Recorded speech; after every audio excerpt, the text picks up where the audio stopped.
Reconstruction of Ummah. DailyMarkers.com. حضرت عمر کے پاس جب شہد اور پانی ملا کر پیش کیا گیا، فرمانے لگے اس ٹھاٹ کی زندگی سے کیا فائدہ، بس سادہ پانی پلا دو شہد کے بغیر، سادہ پانی پلا دو شہد کے بغیر۔ سادہ پانی منگا کے پیا، شہد کا پانی نہ پیا، شہد کا پانی نہ پیا۔ ہم تو اللہ کی نعمت سمجھتے ہیں خواہش کے مطابق ہونے کو، اللہ کی نعمت سمجھتے ہیں خواہش کے مطابق ہونے کو۔ اور حقیقت بتاؤں، ضرورت کے مطابق، میری بات توجہ سننا، ضرورت کے مطابق کھانا پینا، ضرورت کے مطابق کھانا پینا، اس کو اللہ کی نعمت سمجھنا، اس کو ضرورت کے مطابق کھانا پینا مل جاوے، اس کو اللہ کی نعمت سمجھنا اور اسلام کو نعمت نہ سمجھنا۔ حضرت علی فرمایا کرتے رضی اللہ تعالیٰ عنہ کہ جو آدمی یہ خیال کرے کہ کھانا پینا ہی نعمت ہے، اس کی عقل ختم ہو گئی، اس کے عذاب کا وقت قریب آ گیا۔ جو آدمی خیال کرے کہ کھانا پینا ہی نعمت ہے، اس کی عقل ختم ہو گئی، ذہب عقل ہو گئی، اسی طرح فرمایا، اس کی عقل جاتی رہی اور اس کا عذاب کا وقت قریب آ گیا۔ جو یہ سمجھتا ہو کہ کھانا پینا ہی نعمت ہے، لوگ کھانے پینے کو، بیاہ شادی کو، مکان اور اسباب معاش کو اس لیے نعمت یقین کرتے ہیں کہ اس کے لیے محنت کرتے ہیں، اس کے لیے جس دن اسلام کو قائم کرنے کی محنت پر آ جائیں گے، اس دن ان ساری شکلوں کے نعمت ہونے پر اسلام کا نعمت ہونا غالب آ جائے گا۔ سمجھ آئی بات؟ پھر اسلام کا نعمت ہونا غالب آ جائے گا۔ ہم ایک مسلمان کو دیکھ کر کہتے ہیں اس کے پاس کچھ نہیں ہے، اس کے پاس کچھ نہیں، حالانکہ اس کے پاس سب کچھ ہے، کیونکہ اس کے اسلام پر ہی اس کی ہمیشہ کی جنت کی نعمتیں اس کے اسلام پر ہی موقوف ہیں۔ کافر وہ سب سے زیادہ خالی ہے۔ کیسے بے عقل مسلمان ہیں، غیروں کو دیکھ دیکھ کر رشک کرتے ہیں، دیکھو تو ان کے پاس تو یہ ہے، ان کے پاس تو یہ ہے۔ ان کے آخرت کے عذاب کو یقین کریں تو پھر اپنی آخرت کی ہمیشہ کی نعمتوں کو یقین کریں۔ ان کی وقتی چیزوں کو دیکھ کر تمنا کرتے ہیں کہ ہمارے پاس بھی یہ ہوتا، ان کے پاس ہے، اس لیے کہ حال کو دیکھتے ہیں، انجام کو نہیں دیکھتے۔ جو بھی چل رہا حال کو دیکھ کر چل رہا، جو بھی چل رہا وہ حال کو دیکھ کر چل رہا، حالانکہ انجام کو دیکھے کہ انجام کیا ہے، حال کو نہ دیکھے بلکہ انجام کو دیکھے۔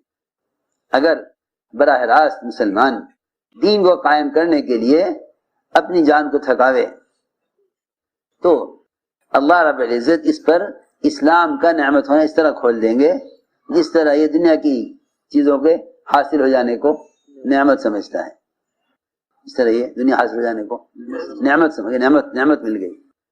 یہ سب سے بڑی نعمت اسلام ہے۔ سب سے بڑی نعمت اسلام ہے، اس لیے کہ اس پر ہمیشہ کی نعمتوں کا مدار ہے۔ سب سے بڑی نعمت اسلام ہے، اس لیے کہ اس پر ہمیشہ کی نعمتوں کا مدار ہے، اس پر ہمیشہ کی نعمتوں کا مدار ہے۔ اور سب سے بڑی مصیبت کفر ہے، کیونکہ اس پر ہمیشہ کی نقمتوں کا اور عذاب کا مدار ہے۔ ہمیشہ کی نقمتوں کا مدار کفر پر ہے، لیکن کفر سب سے بڑی مصیبت، اور اسلام پر ہمیشہ کی نعمتوں کا مدار ہے، اس لیے اسلام سب سے بڑی نعمت۔ ہم نے عرض کیا اللہ کے دین کی نصرت پر آؤ، اللہ کے دین کی نصرت پر آؤ۔ نصرت کو سمجھو کیا ہے۔ حضور اکرم صلی اللہ علیہ وسلم نے بادشاہوں کو دعوت دی، اور دعوت دینے کے لیے صحابہ کو بھیجا، حالانکہ اس زمانے میں بھی ڈاک کا نظام تھا، ایک منزل سے دوسری منزل گھوڑے رسائل اور خطوط لے کر جایا کرتے تھے، لیکن آپ نے ڈاک سے دعوت نہیں بھیجی، آپ نے بادشاہوں کو خطوط لکھے، لیکن آپ نے صحابہ کو بھیجا، آپ دعوت دینے کے لیے صحابہ کو بھیجا۔ اللہ تعالیٰ کی مددیں جو آئیں اس پر آئیں، اللہ کی مددیں اس پر آئیں، آپ کی دعوت کو لے کر صحابہ گئے، دعوت کو لے کر صحابہ گئے، 3 صحابہ بھیجے گئے کسرا کی طرف، کسی نے خط پھاڑ دیا، آپ نے اطمینان سے فرمایا کہ خط نہیں پھاڑ لیا، اپنا ملک پھاڑ لیا۔ وہاں خط پہنچا تو بادشاہ اس غصے میں آ گیا کہ میرا نام بعد میں لکھا، اپنا نام پہلے لکھا، یہ کون ہے دعوت دینے والا؟ کہ جی یہ یثرب۔ او یثرب، یثرب تو بہت ہی فقیروں کا علاقہ ہے، اور وہاں تو نہ ان کے کھانے کو ہے نہ پہننے کو ہے، اتنے کمزور لوگ، ان کے ساتھ کیا مقابلہ کیا جاوے، ان کے ساتھ کیا مقابلہ کیا جاوے۔ کسرا نے بازان سے کہا، یمن کے گورنر سے، کہ 2 آدمی بھیج دو یثرب جو وہاں سے ان کو گرفتار کر کے میرے پاس لائیں۔ صرف 2 آدمی کافی ہیں، صرف 2 آدمی۔ بازان یمن کا گورنر، اس نے 2 آدمی بھیجے کہ جاؤ مدینے جاؤ اور وہاں سے محمد صلی اللہ علیہ وسلم کو نعوذ باللہ گرفتار کر کے لاؤ۔ وہ وہاں پہنچے تو آپ کو دیکھ کر کانپنے لگے، آپ کو دیکھ کر کانپنے لگے۔ آپ نے فرمایا 1 مہینے کی مسافت تک اللہ نے میری رعب سے مدد کی ہے، 1 مہینے کی مسافت تک اللہ نے میری رعب سے مدد کی ہے۔ میری بات یاد رکھو، آج بھی وہ رعب ہر مسلمان کے پاس ہے، بشرطے کہ مسلمان اتباع سنت پر آئے۔ اگر مسلمان اتباع سنت پر نہیں آئے گا تو غیروں کے دلوں سے مسلمان کا رعب نکل جائے گا، غیروں کے دلوں سے رعب نکل جائے گا۔ غیروں کے دلوں سے اسلام کا رعب اس لیے نکلا کہ مسلمان کے دل سے اپنے دین کی عظمت نکلی۔ جب مسلمان خواہش کو قربان کرتا ہے اسلام کے لیے تو غیر اسلام سے مرعوب ہوتے ہیں، اور جب مسلمان خواہش کو برا کرتا ہے حکم توڑ کر تو غیروں کے دلوں سے اسلام کا رعب نکل جاتا ہے۔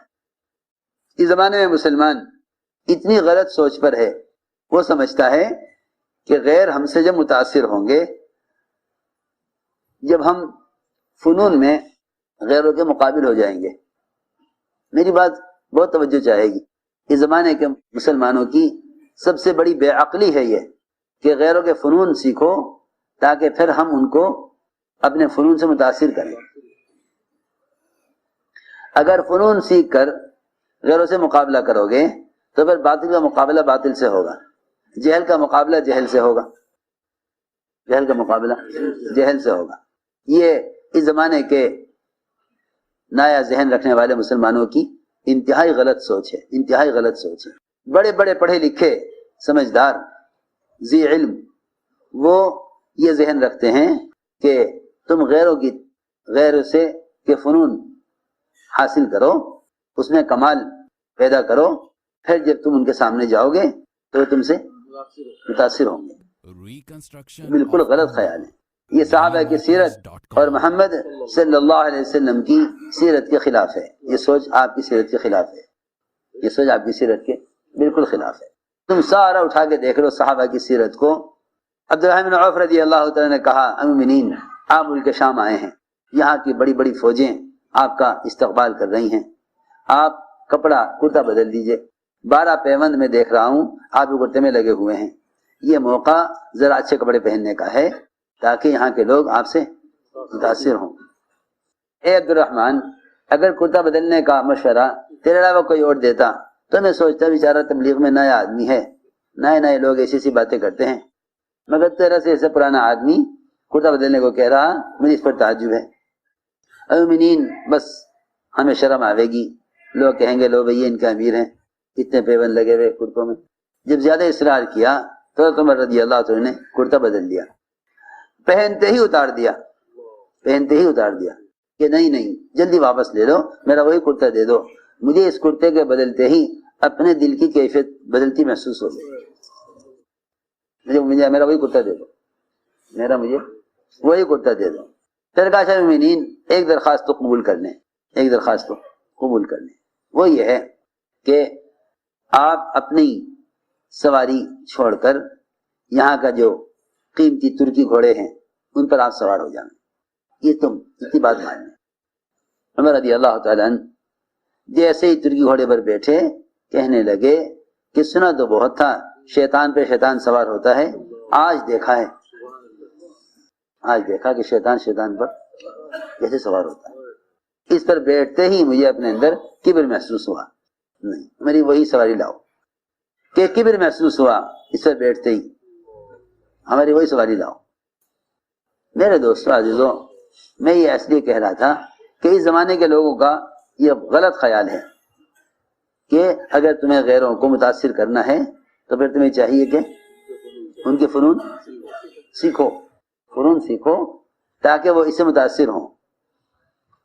مادہ کا مقابلہ مادے سے، وہ مادے تھے، مادہ کہتے ہیں دنیا کی چیزوں کو. مادہ کا مقابلہ مادے سے مادے تھے. یہ مقابلہ دو مرغوں کا مقابلہ ہے. دو مرغوں کا مقابلہ ہے. جو قوی ہوگا غالب آ جائے گا. حق تو نہ ادھر ہے نہ ادھر ہے. اگر مسلمان علم الہی سے جاہل ہو کر دنیا کے فنون سیکھ کر یہ چاہے کہ ہم ان کے ذریعے غیروں سے مقابلہ کر لیں تو خدا کی قسم کتنا بھی کوئی ملک ترقی کر لے مادی لائنوں میں، یہ کبھی بھی غیروں کے مقابلے میں کامیاب نہیں ہو سکتا. اس لیے کہ رعب، حقیقی رعب جو ہوتا ہے وہ سنتوں کا ہے. آپ دیکھتے نہیں، صبح سے لے کر جب شام ہو گئی دشمن پر فتح نہ ہوئی تو بیٹھ کر غور کیا کوئی عمل چھوٹ رہا ہے. خیال آیا کہ مسواک نہیں کی. مسواک کرنا باطل کی ہزیمت کے لیے کافی ہو گئے. مسواک کرنا باطل کی شکست کے لیے کافی ہو گئے. تو میں ساری بات اس پر عرض کر رہا تھا کہ مسلمان کے اندر سے جب سنت کا اتباع ختم ہو جائے گا تو غیروں کے دل اسلام کا رعب نکل جائے. مسلمان اپنی خواہش کو قربان کرے حکم کے لیے تو غیروں میں اسلام کی عظمت، اسلام کا رعب بیٹھ جائے گا. یہی ہوا کہ جب ام حکیم حضرت اکرمہ کی بیوی ابو جہل کی بہو جب اکرمہ کو لے کر چلی حضور اکرم صلی اللہ علیہ وسلم کی خدمت میں، تو راستے میں حضرت اکرمہ نے کہا اپنی بیوی سے کہ مجھے صحبت کرنی ہے. میں نے کہا نہیں، آپ مجھ سے نہیں مل سکتے. کیوں؟ میری بیوی نہیں ہے؟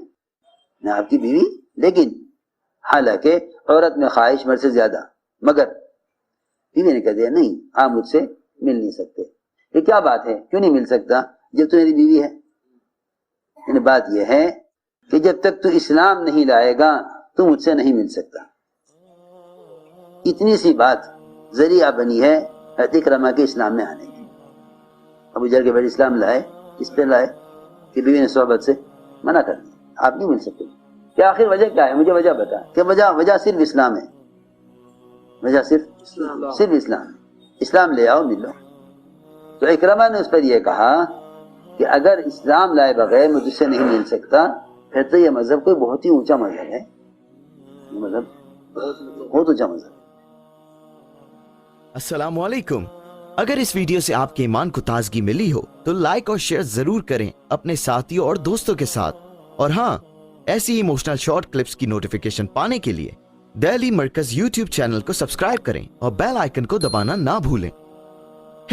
ویڈیو کو کٹ مت کرنا، آگے پاپولر شارٹ کلپس کے لنک ہیں، انہیں دیکھے بنا کہیں مت جانا.